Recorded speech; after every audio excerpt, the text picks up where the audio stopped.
Okay. And All right, so let's fast forward to YouTube.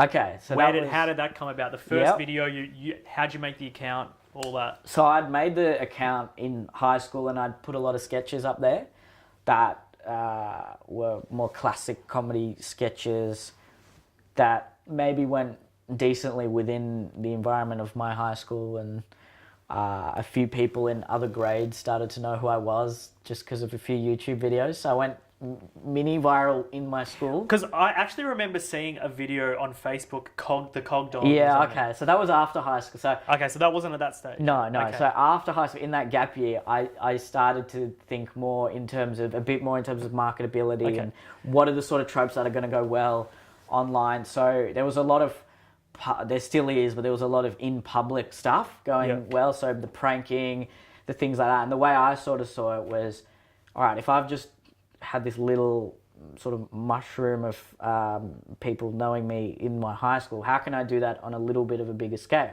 Okay, so you already had, as you mentioned, you had people from your high school recognizing you and following all your stuff on your YouTube channel. Yeah. Okay. Yeah, and then I went, okay, let's try to get a following of my local area. Right.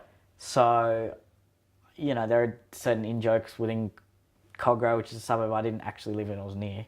And there were certain caricatures of the sort of second generation Asian teenager. Mm-hmm. So I adopted a persona and called him Weldon Chow.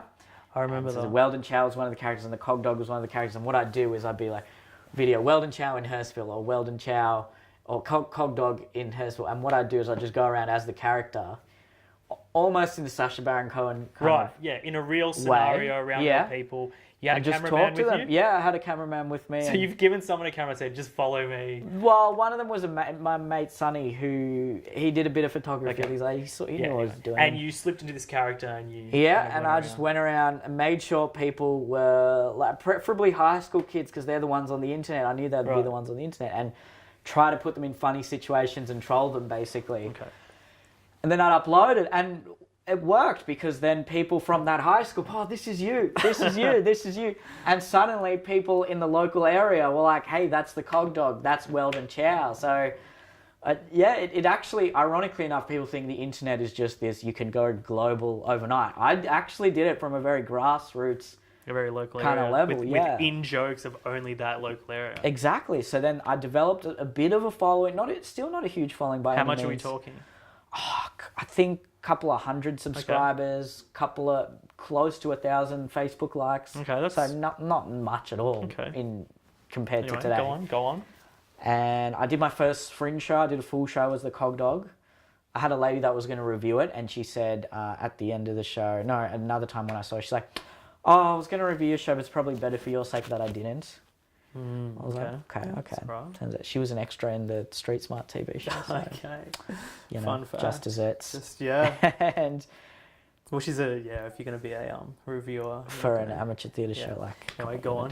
So 1,000 on Facebook, a couple of hundred on YouTube. Yep, couple hundred on YouTube, and then the year after, I started the economics degree part time. Okay. So you get to the end of that year, and you're kind of dabbling, and then who decides that you're going to go and do the uni?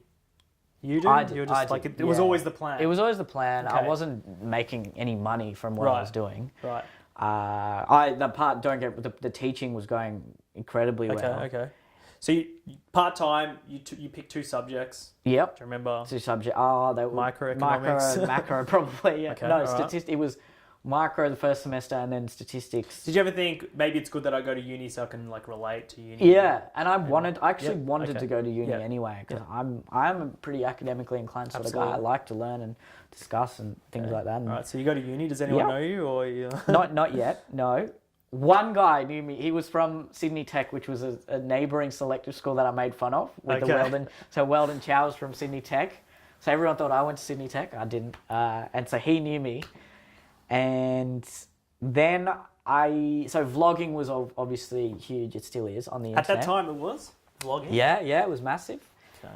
And I never really liked the art of vlogging. I thought it was quite simplistic and didn't have a lot of scope for anything really, particularly complex. But Who was vlogging back then? Oh, a lot of people, like Shane Dawson was still vlogging. Natalie Tran was it was sketches. Vlogs back there was literally, I remember it was literally Jenna Marbles. Jenna Marbles was you would just huge. kind of see, it would be like shaky footage. Yeah, of the real day shaky. and, like, yeah. third person, like picking up like the cereal. There was a few of the like teenage, the sort of heartthrobby type boys that were really coming out. You made fun of those. I made fun of them. I destroyed them. Yeah. Hello.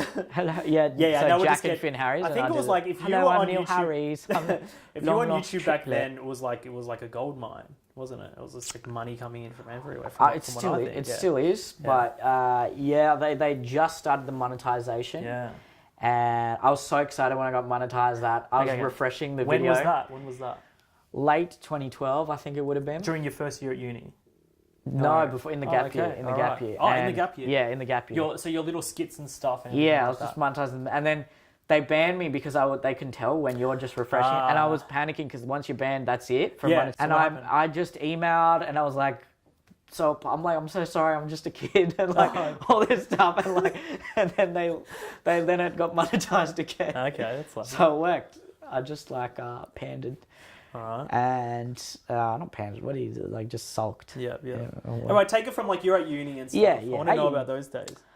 You're going to 2 classes a week? Yeah, so it wasn't like I was getting to know some of the people in my tutorial, but that's about it. I wasn't doing any of the uni parties. I wasn't really getting involved with the extracurricular stuff. Were you building an awareness of what uni was? A little bit. It's just a much grander scale where you don't have that immediacy of a social group, and just a lot of young people. Was it a social school that you were at? I was at Sydney Uni, so. Quite academic. It's kind of like Melbourne Uni, probably. Yeah, a lot of, I think, mostly kind of sort of private school type kids. Everyone was very nice in my tutorial. Really, really nice. Made a good group of friends there, and I should, I should actually message them. They're cool guys. I remember you did like you made a video at uni or something like that. Yeah, I've made a few. I made a Weldon Chow at UNSW, which was not the uni I went, but that's because UNSW is like that. Well, it's stereotypically the Asian uni. So I went there. I was pretty brutal in that video. So Weldon Chow is meant to be from Hong Kong, and he hates people from mainland China. So I was just saying all these racial slurs to him, like, fucking mainland cunt, go back to your fucking... Who inspired this character? A guy I went to high school with, he's completely moulded of a guy I went to high school with. He's even in the Weldon Chow video, and once or twice he's asked me, he's like, oh, you man, is Weldon Chow based on me? I'm like, no, what are you talking about? What are you talking about, bro? I still talk to him, I'm still friends with him. Okay. And I think he would know now. And